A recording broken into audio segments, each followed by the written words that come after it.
Atos 2.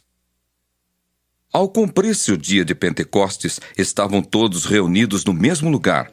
De repente, veio do céu um som, como de um vento impetuoso, e encheu toda a casa onde estavam sentados. E apareceram, distribuídas entre eles, línguas como de fogo, e pousou uma sobre cada um deles. Todos ficaram cheios do Espírito Santo e passaram a falar em outras línguas, segundo o Espírito lhes concedia que falassem. Ora, estavam habitando em Jerusalém judeus, homens piedosos, vindos de todas as nações debaixo do céu. Quando, pois, se fez ouvir aquela voz, afluiu a multidão, que se possuiu de perplexidade, porquanto cada um os ouvia falar na sua própria língua. Estavam, pois, atônitos e se admiravam, dizendo: Vede, não são porventura galileus todos esses que aí estão falando? E como os ouvimos falar, cada um em nossa própria língua materna?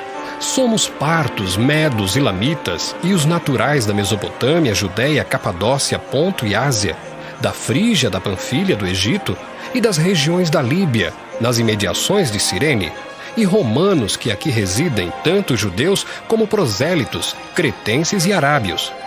Como os ouvimos falar em nossas próprias línguas as grandezas de Deus? Todos, atônitos e perplexos, interpelavam uns aos outros: Que quer isto dizer? Outros, porém, zombando, diziam: Estão embriagados. Então se levantou Pedro com os 11 e, erguendo a voz, advertiu-os nestes termos: Varões judeus e todos os habitantes de Jerusalém, tomai conhecimento disto e atentai nas minhas palavras. Estes homens não estão embriagados como vindes pensando, sendo esta a 3ª hora do dia.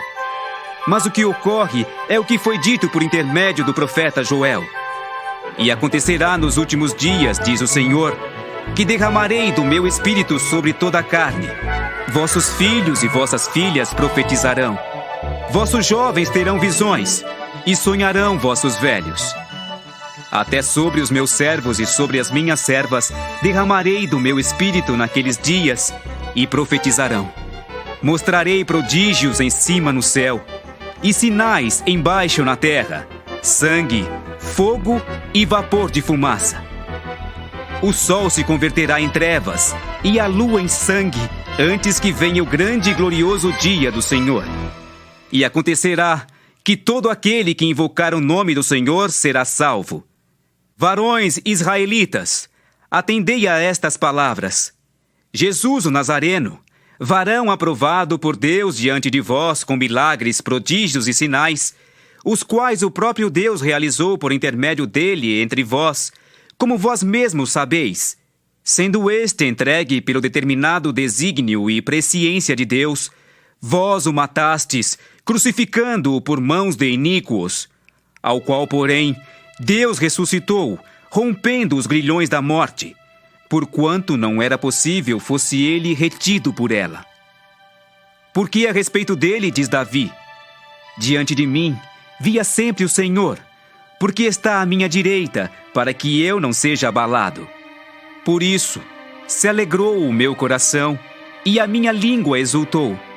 Além disto, também a minha própria carne repousará em esperança, porque não deixarás a minha alma na morte, nem permitirás que o teu santo veja a corrupção.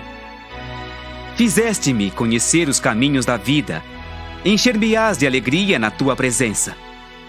Irmãos, seja-me permitido dizer-vos claramente a respeito do patriarca Davi, que ele morreu e foi sepultado, e o seu túmulo permanece entre nós até hoje.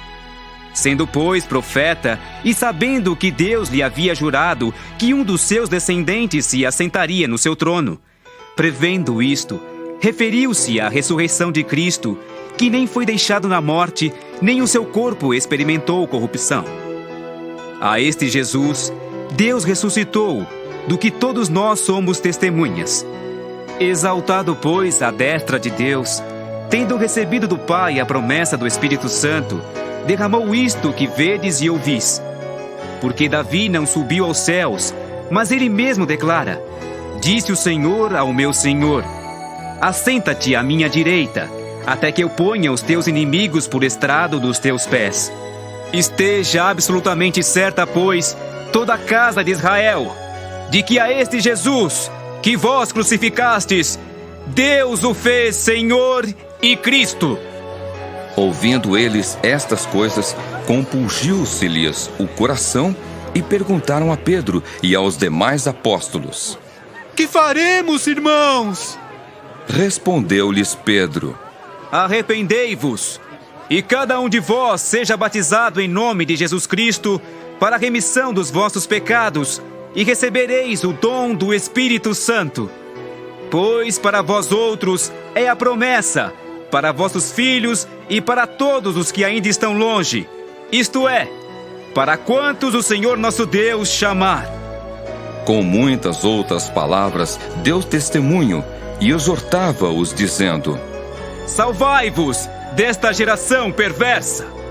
Então, os que lhe aceitaram a palavra foram batizados, havendo um acréscimo naquele dia de quase 3.000 pessoas. E perseveravam na doutrina dos apóstolos e na comunhão, no partir do pão e nas orações. Em cada alma havia temor, e muitos prodígios e sinais eram feitos por intermédio dos apóstolos.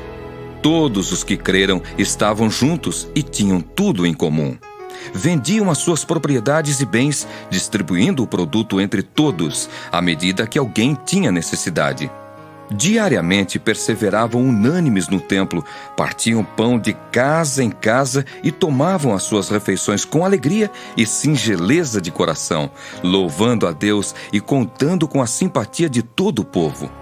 Enquanto isso, acrescentava-lhes o Senhor dia a dia os que iam sendo salvos.